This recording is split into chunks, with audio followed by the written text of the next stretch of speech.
Welcome to my channel everyone. Ayan, another day, another vlog na naman. So every morning, ayan, mag-inat-inat muna tayo ng katawan bago natin linisin yung ating higaan. So kasi guys, for today's videos ay alis kami ng aking friend, pupunta kami ng Baclaran dahil nga meron kaming bibilin at magsisimba na rin. Alam niyo naman yung Baclaran, di ba? Ang ganda ng simbahan guys. At saka yung Quiapo. Ito yung maganda dito sa Manila. So, ayan na nga guys. Ayan, habang nagtitiklop ako, yung isang pusa dyan, oh. Tingnan nyo naman guys. Ayaw talagang bumangon.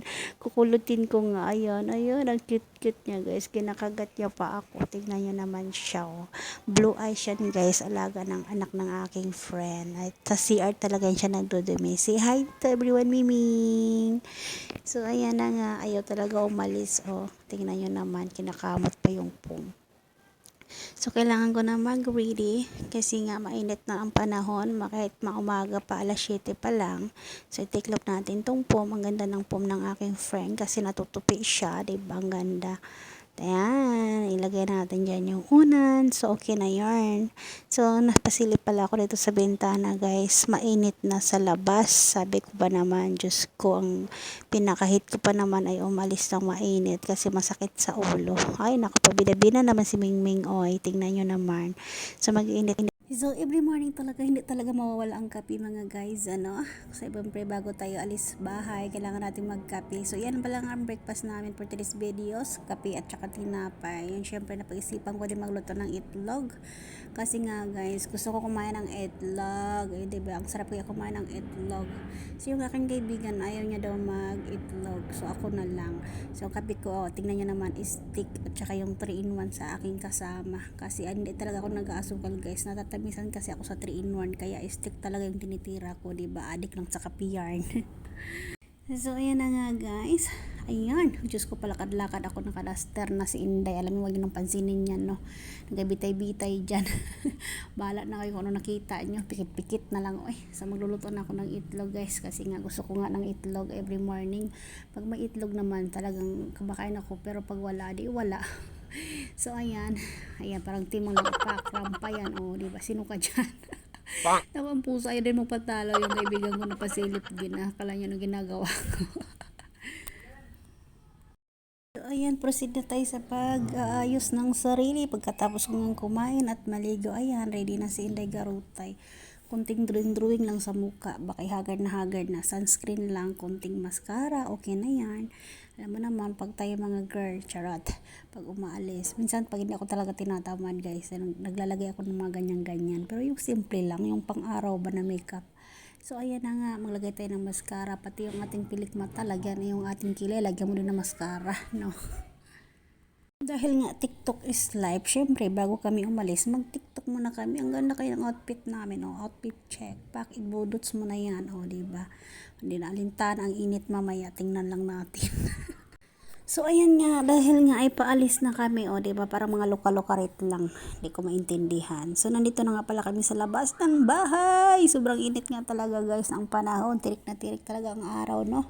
Kasi mag-alas 9 na, o, diba, maaga kang nagising, late ka naman nakalabas ng bahay. Diyos ko, Filipino time talaga eh. So, dyan na pala yung sakayan ng jeep sa may ilalim ng tulay. Ilalim ng tulay. May pulis sa ilalim ng tulay. So, papunta na kami doon. Nasaan ka na ba?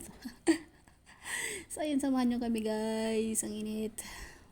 Dahil nga, nandito na kami sa overpass. Ayan ang aking friend. Sabi ko, rumampa ka dyan, aba. Ayan, o, tingnan nyo naman. Ang bilis maglakad. O, diba? Ako naman, ang video mo. Diyos ko, hindi ako magpapatalo. Bibidyo mo rin ako. Sino ka dyan, girl? O, diba? O, pakrampa. Then, ayan pala yung dadaanan, guys. Para makasakay kami ng jeep doon. Pa kami sa bandang kabila. Ayan, lalakarin lang namin yan. Ganito ang buhay dito sa Manila, guys. Akala mo, nakapakaano lang ang sakayan dito, ilang beses ka sasakay ng jeep bago makarating sa paruroonan. So, papuntang Baclaran, dalawang sakay lang guys. Ayan. Kung hindi mo naman alam, naku, gamitin mo na yung bunganga mo, magtanong-tanong ka talaga. Finally, nakasakay na nga kami dito sa minibus. Ang cute ng minibus na to, malamig ang aircon. Tapos, ayan, ang ganda kasi wala masyadong pasayro, kaya nakakaupo ka talaga ng maayos. So, nag-usap kami ng aking kaibigan na baka kasi mahal yung pamasahe dito. Pero ayun, nakita namin yung iba kasi nagbabayad sila ng 13 pesos lang yung minimum nila, rate nila dito. So, pag malayo, 19 pesos. So, ayan, papunta kami ng Baclaran. Ayan, after namin pala dito guys, sa may bus na to, bababa din kami at sasakay ulit ng jeep pabaklaran. So, ang hirap ng buhay dito sa Manila, no? Kasi bago mo puntahan yung gusto mong puntahan, talagang marami ka pang sasakyang jeep. So, pag hindi mo alam dito, talagang magtatanong ka na lang para naman hindi ka maligaw-ligaw. Pero ilang beses na ako naligaw dito, nakakauwi naman ako na maayos. So, finally, nandito na nga kami sa may, ayan, babaan papuntang Baclaran kasi lang kaarin mo pa yung simbahan guys. So, maglalakad ka pala guys ng medyo malayo-layo pa, siguro mga 20 minutes to 25 minutes, ayan.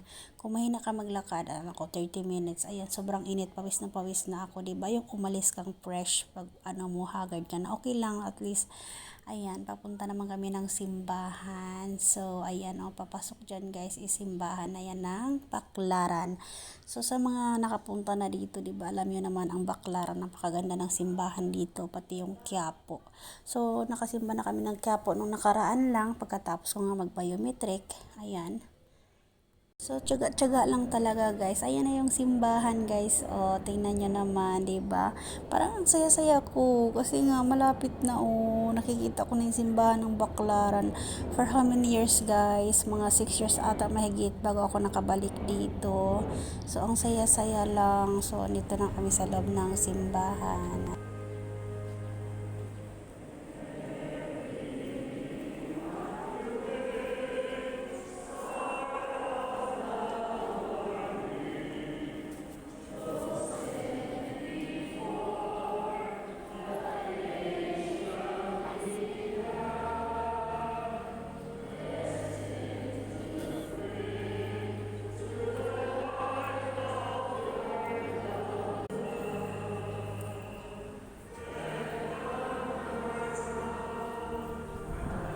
Thank you Lord, at tapos na nga kami magsimba at dito na nga tayo sa labas guys, magsisindi tayo ng kandila. So dito yung sisindihan ng kandila guys, kukuha ka lang dyan ng kandila, ayan, libre lang yan. So kumuha na nga ako ng 4 at maghahanap na nga din ako ng pwesto kasi puno guys, tingnan nyo ang daming tao. So dito pala ako magsisindi kasi meron namang bakante. So mahirap na makipagsiksikan din, baka mapasok din tayo ng kandila.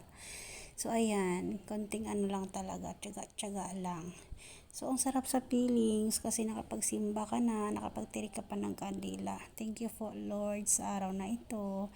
So, ito po yung aking kasama guys. Siya po ay magpa-flight sa 8. So, mamaya-maya po, pagkatapos namin nga dito, kami ay bibili na rin doon sa labas na malapit sa simbahan kasi yan po ay bilihan.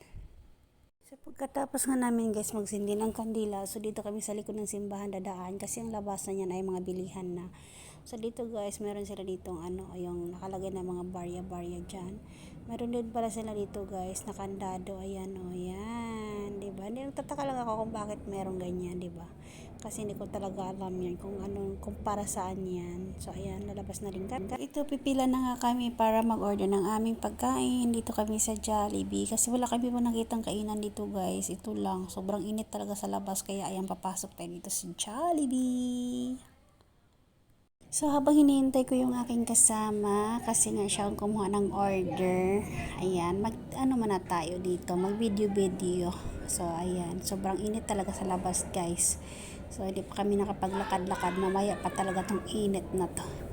So, finally, nandito na nga yung order namin. So, kainan na. Yung in-order ko pala is isang chicken at saka spaghetti, tapos juice. Pineapple juice. Yung sa aking friend, yan o, tignan nyo naman ang kulit. Yung sa aking friend ay ang beef steak. Hindi na ako little, bulol na beef steak with mango, yan? Cook float. So, spaghetti. Yung spaghetti ng Jollibee ngayon, Diyos ko. Guys, tinipid ako sa hotdog. Isang piraso lang yung binigay, guys. Yung isang hiwa lang talaga, kalit-liit. Tapos, Hindi ko talaga kung ano yung sauce nila. Mas masarap. May iba talagang timpla ng spaghetti na masarap yung sauce ng Jollibee. Bakit ganun ngayon? Hindi masarap. Pero okay lang. Carry na, kakain na ako. Di ba? Hindi halatang gutom yarn. Kain tayo, guys. Kasi nga, 'di ba, nung oras na kami natapos, mag alas 12 na mahigit. Ayan, kakain muna kami bago kami mamili. So, ayan yung aking friend. Kailangan niya mamili, guys, kasi nga mauna siya sa akin mag-flight. So, ayan, may mga needs pa siyang bilhin. Pero mas mura kasi mamili dito sa Baclaran. Kaya ayan, dito na nga din kami bibili ng aming dadalhin na mga konting mga damit lang, ganun. And then syempre, bibili din kasi ako ng bag, kaya ikutin ko muna tong Baclaran mamaya. So, ayan. Sarap ng spaghetti. Masarap yarn. So, ang sarap kumain.